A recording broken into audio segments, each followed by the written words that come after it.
What's up, guys? Welcome back to my channel. This is a very special day because today is Wonder Woman. This is my very first review for my channel, so I'm extremely excited and kind of nervous. If anyone knows me, if you guys know me in person, DCEU or DC Comics in general, just everything about DC is like my thing. I grew up on DC comics. I grew up on the animation. I grew up on the movies. DC, Mr. Batman Return right here. Listen, all of that has played an intricate part in like me being interested in film. Those were the things that like I grew up and just was like, you know what, this is my vibe. So I'm a huge defender of DC, period. And I'm not one of those like, I'm not gonna go there. I'm not gonna go there. So yeah, but today we're gonna review Wonder Woman 1984. I was very lucky to see it this past Monday through a screener, and I can just jump into it. I can say I love Wonder Woman 84. It is a complete different feel and vibe. There's a total 180 from the first one. The very first Wonder Woman is probably one of my favorite comic book movies, and probably one of the best comic book movies I feel that was ever made, in my opinion. That No Man's Land scene was like, there hasn't been a movie in such a long time that just where they had like a scene where it was just so iconic. It's so iconic where you just like moved, like where you're just like sitting in your seat and you gotta like kind of like get up, like. And that's what that scene was for me. So, and I'm not one of those people with the first Wonder Woman where everyone complains about third act for whatever reason. I mean, it has its issues, but a lot of films have third act issues, and a lot of comic book movies have third act issues, i.e. Black Panther, which I love that as well, but come on now. It's just one of them things where, and I get into this later in another video, it's just one of them things where I just feel like DC is judged from a different standard. DCEU films are judged from a different standard. I don't know why in these days, because before it never was like that. All comic book movies feel like it was judged on an equal plane, but I just feel like maybe this past decade, just comic book movies in general, depending on what company, is just judged based from a fanboy gaze, if you catch my drift. So to go from that to this was like, it was a risk. It was a swing for it was a swing. Like seriously, Patty Jenkins, man. Patty Jenkins to me is like one of the best directors of all time, and it's so crazy because if you really look at her past work, like Patty Jenkins did Monster, and then I don't even think she did a film for 10 years until she got to Wonder Woman, and you know, the fact that she was kind of like the second choice, because I think the original director didn't left the script, but then Patty Jenkins came on, and that was meant to be. Like, Patty Jenkins to me is like one of those directors that has that ability to like capture like the emotion and the humanity in the characters in her films. And that's what she did, because every single character, I kid you not, every single character in this film, I can relate to, and I felt for them, whether it was the protagonist or the antagonist. And so that leads me to my point where Gal to me is like, with this film, she has solidified her iconicness. I don't even know if iconicness is a word, but she is iconic, and she has solidified her iconicness. She to me has like proven those naysayers who, when at first, if you remember when BVS first was when it was filmed, and that first picture of her came out, that press release of her came out, or the press photo, came out of her in the Wonder Woman suit that we know of today. And it was so funny because so many people, so many reactions to that costume. It was like, is that Xena? She looks like Xena. All those fucking, excuse me, all those folks. Um, and people like doubted her because she wasn't in too many films. Like she was more known for her Fast and Furious films, and you know how they, you know.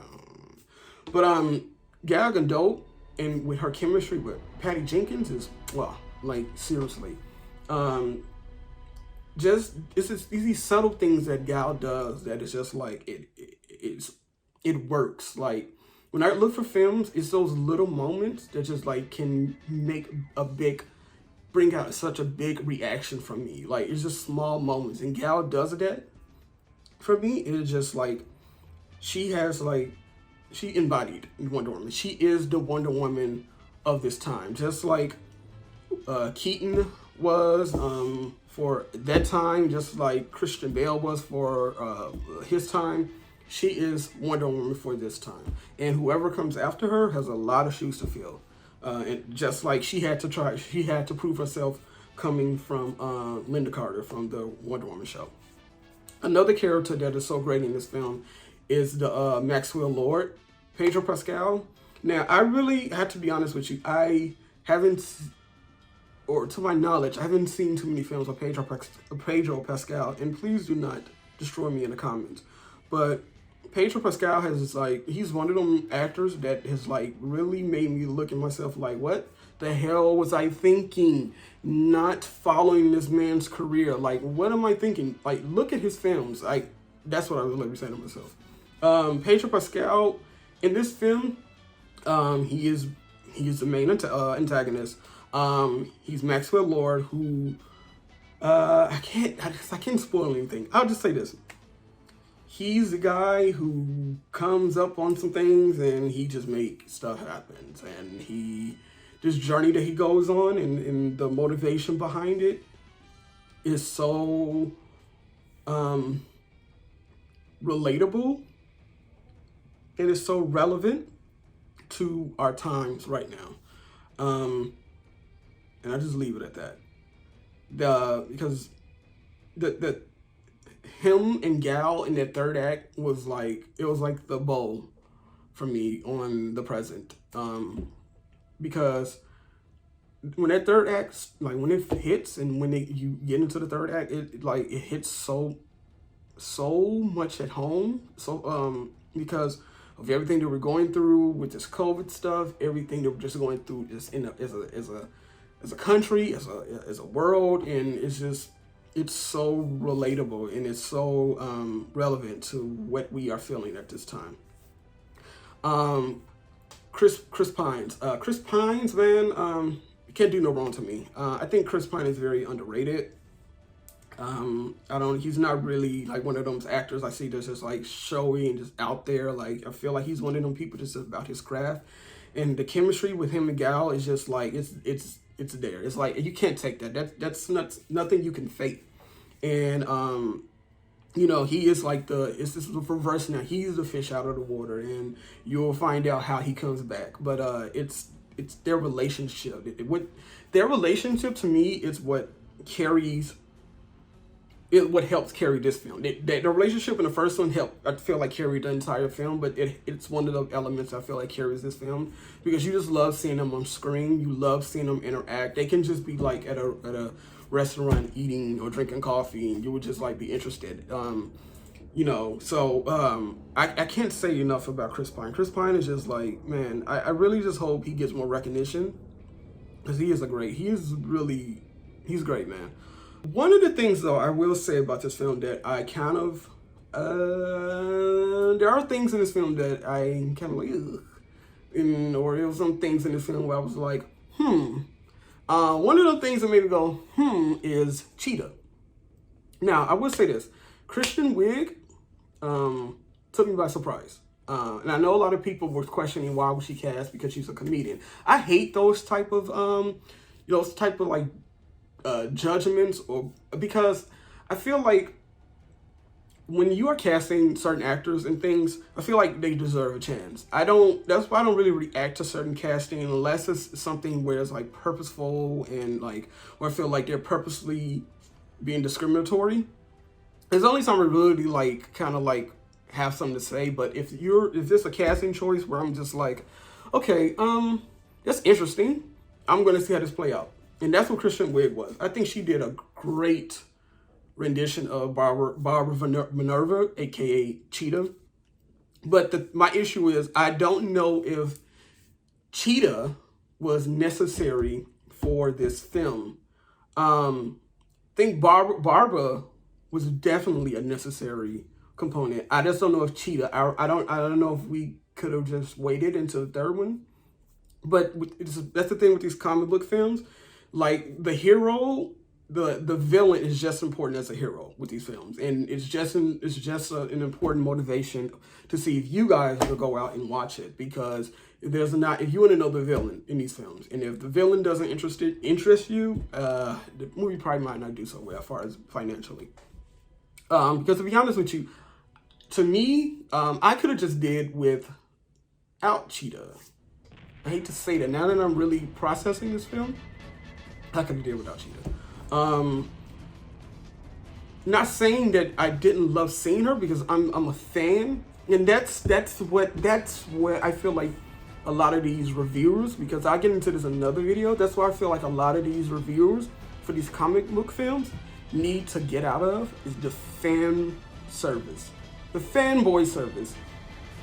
And that's why I feel like certain other films in a certain other studio, if you look, it's glowing reviews, because they constantly service their fans. They constantly have these moments where it's like, it has nothing to do with the story, nothing to do with the plot, but for whatever reason, it's in the film, and it makes people go in the theater, go like, ooh, and it makes everyone get excited. But because of those little moments, I feel like a lot of those films get glowing reviews. Yeah, and I'll just leave it at that. But back to the film. Yeah, I just don't know if Cheetah was necessary. I don't know. I love seeing her, but I don't know if it was necessary. I feel like the film would have been okay with just Maxwell Lord. But then again, we want to see Wonder Woman fight. People want to see Wonder Woman fight. Those are the things you need. You need someone who's going to physically challenge her. And that's what Cheetah was. There was a lot of plot holes. There was a few plot holes. I don't want to say a lot, but there was a few plot holes that just didn't make any. I was questioning it. I was like, okay, well, how did they do that? How did they get here? Why didn't she do that before? Okay, but it wasn't. This, like I said, this type of film was such a drastic change from the first one, where I can see how it would probably be a little bit off-putting to certain people, and especially like the DC fans. And this is what I hate with DC fans, is like, guys, us fighting or infighting within is not going to help. Support, regardless of the tone. The tone to a film is important, but it's the execution that's way more integral, if I'm saying it right, to a film, in my opinion. Story, plot, character development, and execution. All those elements to me are probably the most important than tone. Tone is important, but it's not the most important, in my opinion. Yeah. Overall thoughts for this film, great. I love this film. I'm going to watch it again. Let's see, this should be posted tomorrow. It's Wednesday. It should be posted tomorrow. I'm going to watch it tomorrow night because I'm on the West Coast. Yeah. And let's see. Is there any other things I want to talk or discuss with? No. Check it out, guys. It's a fun movie.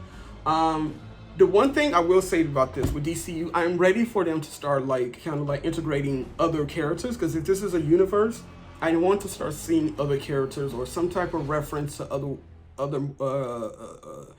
other people in the universe, other characters in the universe, other movies in the universe. I want to start seeing that universe build up. And the past few films, I just don't feel like I've gotten enough for that. And it's so strange reviewing these type of films, because sometimes I feel like we're reviewing these type of films based on the whole entire universe, and I don't feel like that's proper, or it's just different, because typically with these films, you just judge a film based on the film alone, and that's what you should do. Like, technically a film should be just judged on itself alone. But since we're in this whole new world, in this whole kind of like multiverse, cinematic universe arena that we have created for films now, I just feel like I want to see that now at some point. Come on, WB.